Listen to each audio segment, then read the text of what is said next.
Sejam bem-vindos a mais uma aula de ciências. Eu sou a professora Girlane Silva, sou negra e hoje estou vestindo vestido estampado azul e branco. Na aula de hoje, nós vamos falar sobre a importância das máquinas nas nossas vidas, sobretudo sobre um tipo especial, as máquinas simples, né? Mais especificamente, da alavanca e do plano inclinado. Se eu perguntar para vocês quais são as máquinas que vocês utilizam no seu cotidiano, vocês vão me responder o quê? Quem sabe uma máquina de lavar ou uma máquina de costura, talvez, e até mesmo uma máquina de calcular. Mas será que são só essas as máquinas que vocês se lembram? Você sabe o que é uma máquina? Bem, é considerado máquina um objeto ou instrumento que facilita a execução de um trabalho, por nos permitir realizar uma tarefa com menor esforço físico. E, gente, não são só aquelas super máquinas como vocês pensam, não, máquina de lavar, máquina de café. Olhem aí, fazem parte, né, das máquinas as maçanetas, né, que são exemplos de rodas, os planos inclinados, como as rampas e até mesmo um parafuso. E dada a simplicidade dessas máquinas, elas vão ser conhecidas como máquinas simples. As máquinas fazem parte, né, das civilizações há milênios. Vejam essa pequena linha do tempo sobre a evolução das máquinas. Em aproximadamente 5.225 a.C., né, o homem já havia inventado a roda, que movimenta o mundo até hoje. Aproximadamente em 2650 a.C., acredita-se que o homem já havia empregado máquinas simples como as alavancas e as rampas para transporte de grandes blocos de pedras para a construção da primeira pirâmide. Em 260 a.C., aproximadamente, o grego Arquimedes sistematizou o uso das alavancas, né? E esse inventor também foi o criador da roda dentada. Foi somente em 1642, né, que o inventor Pascal construiu a primeira máquina de calcular utilizando a roda dentada. A primeira máquina a vapor surgiu em 1712 e o primeiro motor elétrico foi criado por Faraday em 1831. Mas foi só a partir do final do século XVIII, com o advento da Revolução Industrial, que surgiram as máquinas mais complexas, né? Como o avião, o carro, o telefone, dentre outros. E olhem lá, fiquem ligados, né? E assistam o vídeo Tempo de Estudar, Revolução Industrial, através do canal da Multirio e veja como esse período foi marcado por diversas invenções tecnológicas. Bem, em toda máquina simples estão associados três elementos. A força potente ou potência, né, que a gente vai representar aqui pela letra P, que é toda força capaz de produzir ou de acelerar um movimento, como vocês podem ver na figura. Em seguida, a gente tem a força resistente ou resistência, vamos representar pela letra R. É toda força capaz de se opor ao movimento, é a força contrária àquele movimento. E um ponto de apoio, que é um elemento de ligação entre a potência e a resistência, que pode ser um ponto fixo, um eixo ou um plano. E é a partir, né, desse terceiro ponto é que vão surgir, né, os principais tipos de máquinas simples, que são alavanca, plano inclinado, roda e eixo, roldana e engrenagem. E na aula de hoje nós vamos falar sobre os dois primeiros tipos. Vejam essa frase, né, famosa do grego Arquimedes. Se me derem uma alavanca e um ponto de apoio, eu deslocarei o mundo. Com essa frase, ele desvendou o princípio das alavancas. Mas o que é uma alavanca?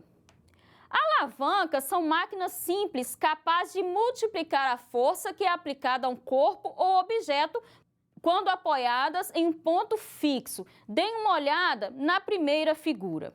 Elas vão ser formadas por um corpo rígido, geralmente é uma barra, que se apoia e pode girar em torno de um ponto fixo, designado por ponto de apoio, né? Um exemplo que a gente tem de alavanca são as gangorras, como vocês podem ver aí pela animação.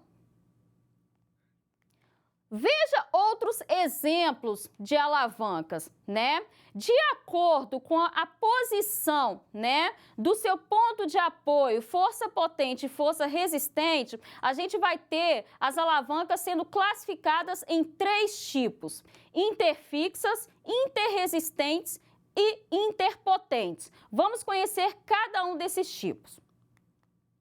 As alavancas interfixas, né, neste caso, o ponto de apoio fica entre os pontos onde se aplica a força, como vocês podem ver aí pela figura, e o ponto onde se encontra o peso, né? Então, de um lado você está vendo aí fazendo a força com o dedo e do lado a gente tem a resistência, né, que é o peso dessa pedra que quer ser movida, tá? E como vocês podem ver também aí no exemplo de gangorra, né, o ponto de apoio sempre no meio. Interfixa, ponto de apoio vai estar no meio. Observem alguns outros exemplos aqui na mesa. Aqui nós temos uma tesoura, né, que é um exemplo de alavanca interfixa. Como vocês podem ver, você tem a força, que é onde você faz a força para cortar aquele objeto, o ponto de apoio no meio, por isso que se chama interfixa, e a força resistente vai estar na ponta, é o objeto que você quer cortar. A mesma coisa acontece com o alicate. Deem uma olhada. Você tem a potência, né? A força potente, que é o que você faz, o apoio vai estar no meio e a resistência é aqui, a sua cutícula que você quer tirar. Muito legal, não é mesmo? Agora vamos às alavancas interresistentes. Deem uma olhada no slide. Na alavanca interresistente, a força-peso, né, a resistência, é aplicada entre o ponto de apoio e a força potente. São exemplos: quebra-nozes, abridor de garrafa e carrinho de mão. Então, vocês podem ver ali pela figura, né, que interresistente, a força resistente vai estar no meio, né, entre a potência e o ponto de apoio. Deem uma olhada nos exemplos, né, no quebra-nozes e no carrinho de mão e vejam isso que eu acabei de falar. A resistência vai estar sempre no meio neste caso. Veja quem vai te auxiliar para abrir uma garrafa. Vai ser uma alavanca interresistente. Deem uma olhada, né? Aqui a gente tem a potência, que é onde a gente aplica a força para abrir, né, essa garrafa. A resistência é a tampa que você quer retirar e o ponto de apoio é onde você apoia, né? E aí a gente tem a garrafa sendo aberta. Muito legal, não é mesmo? Nas alavancas interpotentes, o ponto de aplicação da força potente está localizado entre o ponto de apoio e o ponto onde atua a força do peso, a força resistente, como vocês podem ver ali na figura, o dedinho, né, querendo levantar essa pedra. Então, você tem a força sendo aplicada, a resistência, que é a pedra, e o apoio ali do outro lado. Então, interpotente, a potência vai estar sempre no meio, né? E aí um exemplo é o cortador de unha. Observem ali a posição dos elementos, né? Força potente no meio. Agora vejam aqui na minha mão outro exemplo. Quando você quer deixar, né, a sobrancelha na moda, quem vai te auxiliar é uma alavanca interpotente. É isso mesmo, a pinça, né? Veja como funciona. Você tem aqui essa parte onde você aplica a força, essa parte de cima é o apoio, porque se você apertar aqui você não consegue nada, e a resistência vai ser a parte aqui onde você está puxando o pelo. Muito legal, não é mesmo? Mas vocês sabiam que existem alavancas no nosso corpo? Pois é, deem uma olhada. Quando nós levantamos um peso, o antebraço funciona como uma escavadeira. Então, deem uma olhada neste movimento. Aqui o antebraço vai estar funcionando como uma escavadeira, uma alavanca. Comparem os movimentos no slide. Por outro lado, gente, quando nós arremessamos algo, o antebraço funciona como uma alavanca. Deem uma olhada.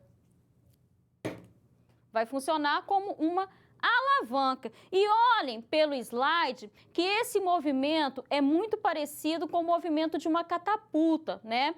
Aquelas antigas ferramentas de guerra, né? E agora, mirem no QR Code que está aparecendo aí na sua telinha se vocês quiserem aprender a fazer uma catapulta de pregador de roupas, igual a essa que está aqui na minha mão. Vejam como funciona. Muito legal, não é mesmo? Então, aproveitem essa dica. E fiquem ligados, porque quando nós mastigamos os músculos do nosso rosto com a nossa mandíbula, né, juntamente com a nossa mandíbula, também formam uma alavanca. Então assistam ao documentário Alavancas do Corpo Humano no YouTube e conheça outras alavancas que existem no corpo humano. Agora nós vamos falar sobre um outro tipo de máquina simples, o plano inclinado. Analisem a situação do slide. Para colocar no sofá dentro de um caminhão de mudanças, o funcionário da transportadora tem as opções ilustradas em A e B. Na sua opinião, qual exigirá mais esforço físico e por quê? Bem, qual vai exigir mais esforço físico? A situação A. Porque na situação B, ele vai estar utilizando uma máquina simples, um plano inclinado, que é a rampa. Mas o que é um plano inclinado? Plano inclinado é um tipo de máquina simples que consiste em uma superfície disposta em um certo ângulo, com a direção horizontal. Ela vai estar presente em rampas, roscas e cunhas, né? Observem o exemplo aí pela animação. Agora, acompanhe aqui comigo. Um fator que deve ser considerado quando a gente fala em plano inclinado é o atrito. O atrito atua como uma força resistente, uma força contrária àquele movimento. Então, por exemplo, aqui eu construí uma rampa com menos e com mais atrito, né? Porque nesse sistema aqui a gente não tem como retirar todo o atrito, né? Então, notem que nessa parte do papelão, quando eu coloco o carrinho, ele vai descer com certa velocidade, tá? Se eu virar esse papelão para o lado onde eu coloquei uma lixa e colocar esse carrinho, vocês vão ver que essa velocidade, esse movimento, ele vai estar comprometido, porque aqui eu tenho, o atrito vai estar agindo. Então, quanto mais atrito você tem, né, menor vai ser a velocidade daquele movimento, porque ele age como uma resistência. Ah, professora, o que eu faço com isso no meu dia a dia? Por exemplo, gente, se eu quero, né, uma superfície para arrastar um móvel, eu tenho que ter naquela superfície a menor quantidade de atrito. Isso vai influenciar na escolha de material que eu vou utilizar para fazer rampas, né? Rampas que vão ser para acesso de pessoas, né? Para a pessoa não escorregar também no chão, ou rampas que são utilizadas, né, para transporte de móveis, como foi o caso que a gente viu ali no exemplo. Beleza? Agora, observem ali o slide.